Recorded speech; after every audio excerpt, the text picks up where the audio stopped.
Exercise 3.1 class 10 question है।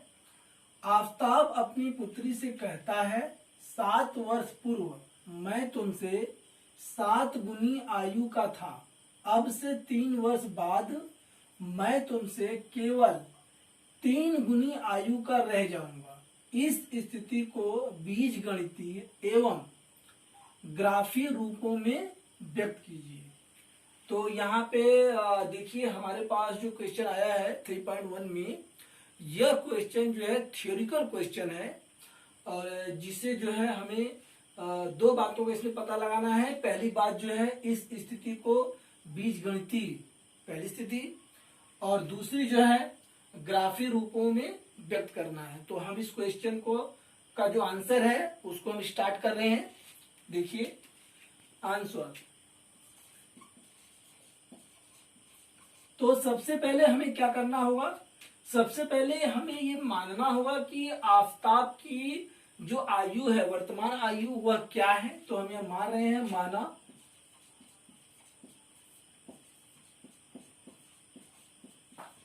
आफताब की वर्तमान आयु बराबर x वर्ष, साथ ही तथा उसकी पुत्री, उसकी किसकी, आफताब की, उसकी पुत्री की वर्तमान आयु, इसको हमने मान लिया y वर्ष। यह मानने के बाद हम क्या करेंगे कि अब यहां पे हम लिख देंगे प्रश्नानुसार। अगले स्टेप में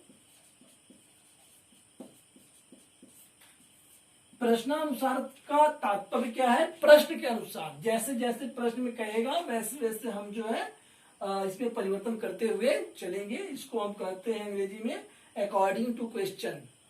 तो अब हम चल रहे हैं क्वेश्चन के अनुसार। कैसे चल रहे हैं ध्यान दीजिए।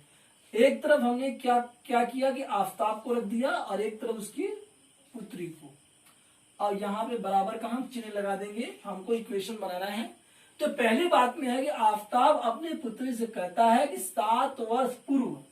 तो एक फार्मूला इसमें आता है, ध्यान दीजिए, पूर्व या पहले। अगर पूर्व या पहले किसी क्वेश्चन में रहता है तो पूर्व पहले का मतलब है कि उसमें से वो संख्या माइनस होगी, ऋणात्मक होगी। ठीक है, इस बात को ध्यान रखें।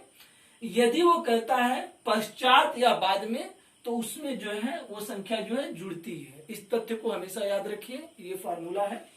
तो यहाँ पे आया है पूर्व, तो ये कह रहा है 7 वर्ष पूर्व, यानी 7 साल पहले, 7 साल पहले की बात कर रहा है। आज से 7 साल पहले की बात। तो पहले का मतलब यहाँ माइनस होगा 7, तो ये भी जो है 7 साल पहले की बात होगी, इसमें भी 7। अब क्या कह रहा है अगले स्टेप में, मैं तुमसे 7 गुनी आयु का था। मैं तुमसे किससे, अपनी पुत्री से। ये यहाँ पे ये जो है 7, क्योंकि ये बोल रहा है कि मैं तुमसे 7 गुनी, यानी गुना हो गया इसमें, 7 गुनी आयु का था। स्टेप को समझे और इस प्रकार से इसको समीकरण बनाना प्रयास करें।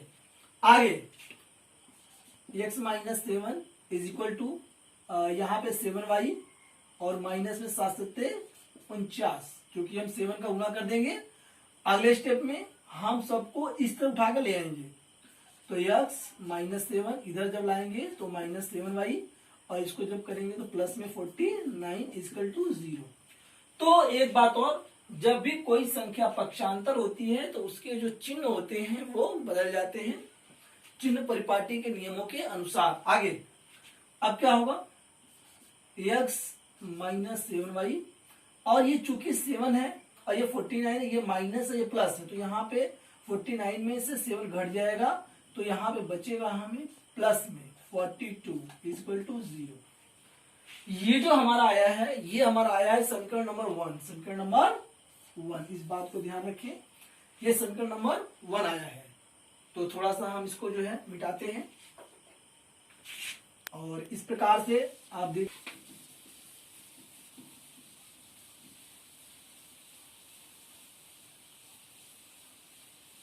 और इन दोनों समीकरणों को यहाँ ऊपर लिख देते हैं। x माइनस 7y और प्लस में 42 इक्वल टू 0 समीकरण नंबर 1। और दूसरा समीकरण है x माइनस 3y और माइनस के 6 इक्वल टू 0 समीकरण नंबर 2। तो इस प्रकार से ये दोनों समीकरण हमारे पास हैं और हम क्या करेंगे यहाँ पे, अब ध्यान दीजिए। समीकरण नंबर 1,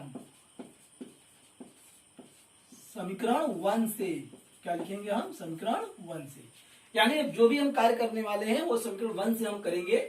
तो हमारे पास ये समीकरण है x माइनस 7y और प्लस में 42 इक्वल टू 0। तो हम क्या करेंगे इसको, x माइनस 7y और ये 42 उधर चला जाएगा, माइनस का 42 और ये x बराबर माइनस 42 और ये हमारे पास हो जाएगा प्लस का 7y। अब हम क्या करेंगे, इसका हम एक चार्ट बना लेंगे। ये चार्ट ध्यान दीजिए, समीकरण नंबर 1 का चार्ट है जो मैं इसके सामने बना रहा हूं और आप इसको ध्यान दीजिए, इस प्रकार से बनेगा। तो इसमें जो है इस प्रकार से आप जो खाने बना लेंगे और यहाँ x हो जाएगा, यहाँ y की वैल्यू हो जाएगी। तो अगर मान लीजिए अगर y की वैल्यू हम अगर 5 लेते हैं, मान लीजिए तो y हम 5 लिखते हैं। यहाँ पे ध्यान दीजिए किस प्रकार से चार्ट बनता है। यहाँ 5 रख करके इस इक्वेशन को हल करेंगे तो ये 7 पंजे 35, 7 पंजे 35 हो जाएगा प्लस का, और ये माइनस का 42। अब घटाते हैं कितना बचता है, माइनस का 42 और प्लस का 35। तो 12 में से 5 गया 7, किसका बचा, माइनस का। तो ये हो गया माइनस का 7, जो x की वैल्यू क्या आएगी, माइनस का 7। इस प्रकार से इसको निकालते हैं। दूसरा हम क्या करेंगे, y की वैल्यू हम 6 रख लेंगे। अगर हम 6 रखते हैं तो यहाँ पे हो जाता है, ध्यान दीजिए माइनस 42 है ये है और ये प्लस को हो जाएगा, 6 रखेंगे तो 6 सत्ते 42, यहाँ 42 हो जाएगा 42 और यहाँ आ जाएगा 0। ये कितना हो गया, 0। इस तथ्य को ध्यान रखिए। और दूसरा हम क्या करते हैं, अगर हम यहाँ पे 7 रखते हैं, मान लीजिए y के स्थान पे 7 रखते हैं तो 7 सत्ते 49, तो ये माइनस का 42 हो गया और प्लस का ये 49, तो ये प्लस का हमको बचेगा 7। इस तथ्य को ध्यान रखिए, जो है यहाँ बच गया हमको 7 प्लस का। तो इस प्रकार से हमने आपको ये समझाया पहले समीकरण से। अब इसको हम मिटा देते हैं। अब ये समीकरण 2 यहां लिखेंगे हम, समीकरण 2 से। इस बात को ध्यान रखें कि दोनों ही समीकरणों से आपको जो है चार्ट बनाना होगा, तब उसके बाद जो ग्राफ बनेगा। तो यहाँ पे हमें देख रहे हैं समीकरण नंबर 2 से, 2 में क्या है, x माइनस 3y और ये 6 उधर जाएगा तो 6 हो गया और ये x बराबर 6 प्लस 3y, इस प्रकार से बना। और इसका भी जो है हमें चार्ट, यहाँ ग्राफ जो है चार्ट हम इसको बनाएंगे यहाँ पे इस प्रकार से। और ये ऐसे जो है, ये देखिए ध्यान दीजिए, और ये x हो गया, ये हो गया y। तो हमने यहाँ पे देखा कि y की वैल्यू, अगर y की वैल्यू हम यहाँ पे 0 रखते हैं तो ये 0 हो जाएगा, प्लस का 6x की वैल्यू यहाँ पे आ जाएगी। ध्यान दीजिए, अगर y की वैल्यू अगर हम यहाँ पे 1 रखते हैं, मान लीजिए 1, तो यहाँ पे 6 और 3 कितना हो जाएगा, 9। इस तथ्य को ध्यान दीजिए। अगर मान लीजिए हम y की वैल्यू यहाँ पे 2 रखते हैं तो हमारे पास 3 दूनी 6 और 6 से कितना हो जाएगा, 12। इस बात को ध्यान दीजिए। हमने जो इस प्रकार से रखा, एक आप तो हम इसमें ऋणात्मक भी ले सकते हैं। अगर y की वैल्यू मान लीजिए हम ऋणात्मक लेते हैं, एक वैल्यू से बढ़ा देते हैं -1, अगर -1 लेते हैं तो ये प्लस का 6 है और ये माइनस का जो है 3 हो जाएगा, तो यहाँ पे 3 बचेगा प्लस का। इस तथ्य को आप ध्यान रखिए। तो इस प्रकार से दोनों समीकरणों के जो है हमारे पास जो है चार्ट ये बन चुके हैं। अब इन चार्टों की सहायता से जो हम ग्राफ बनाएंगे।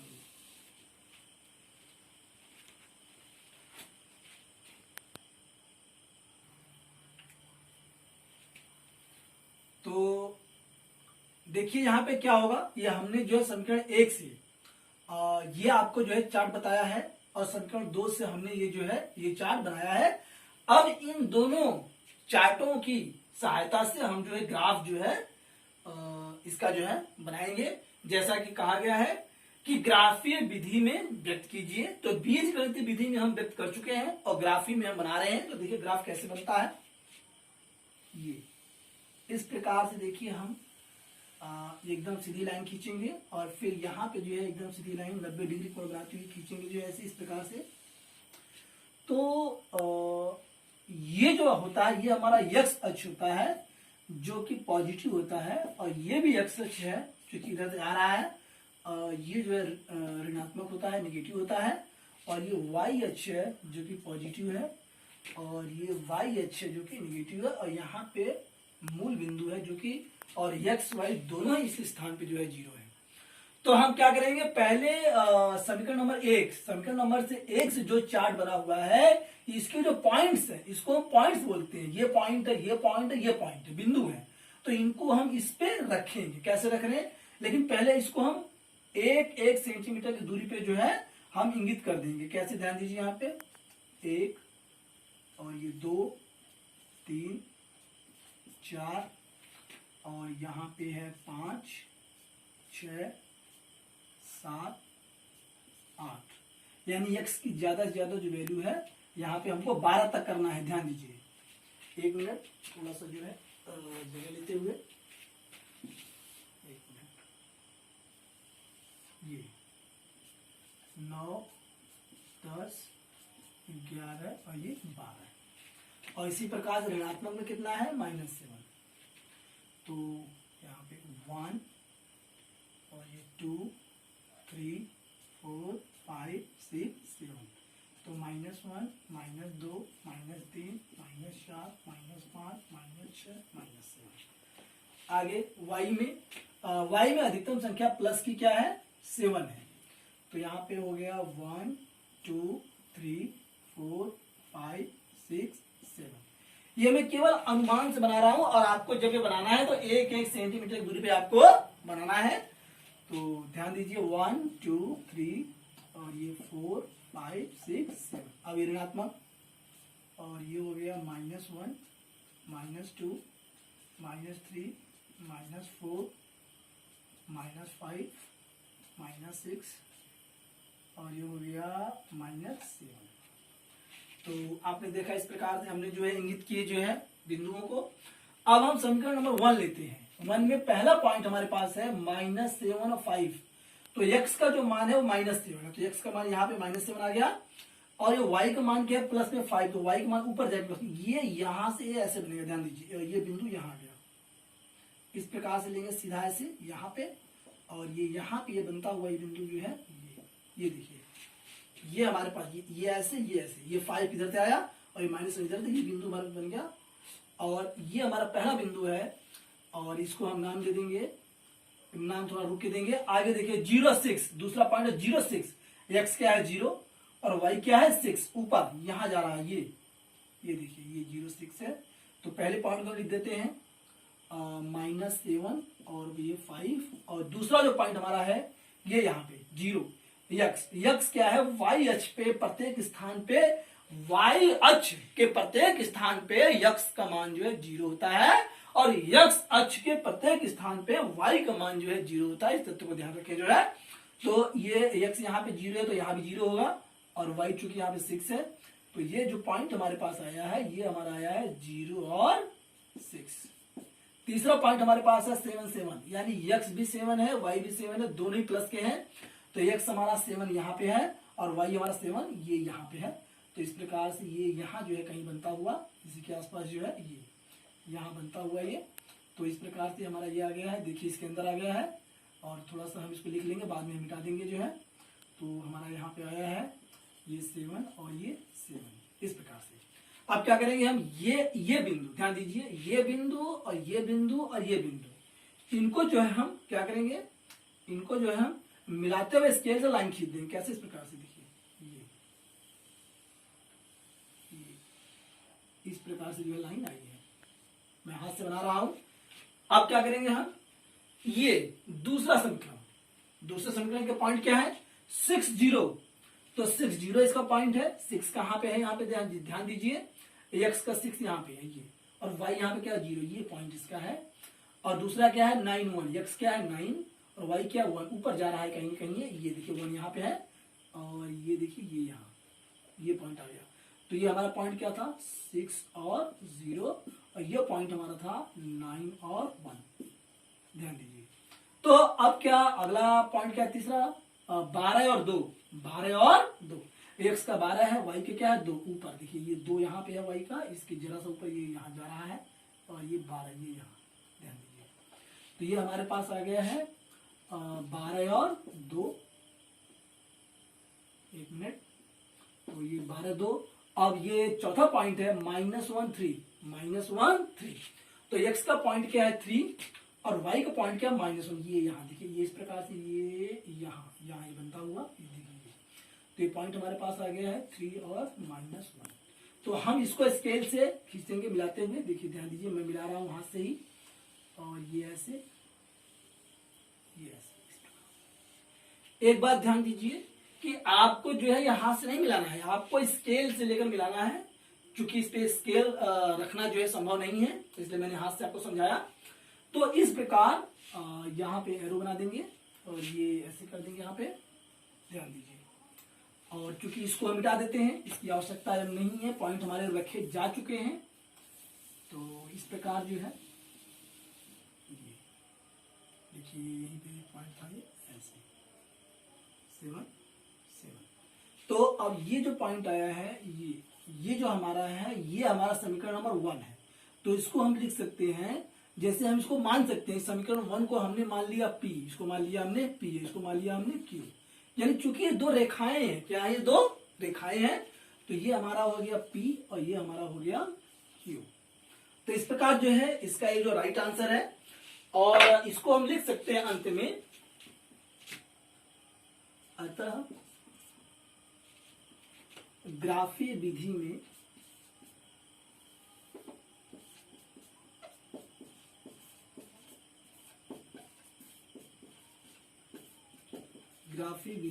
व्यक्त है। जो भी हमारे पास तथ्य दिए थे, जो भी हमारे पास कंडीशंस जो थी वो दी गई थी, उसके हिसाब से जो है, उसके अकॉर्डिंग जो है, यह ग्राफीय विधि पे जो है, और ये जो है पूरा जो है व्यक्त है, और इसी का जो है राइट आंसर है। और इसी के साथ इस वीडियो के पसंद आने पर लाइक, शेयर और सब्सक्राइब करना न भूलें।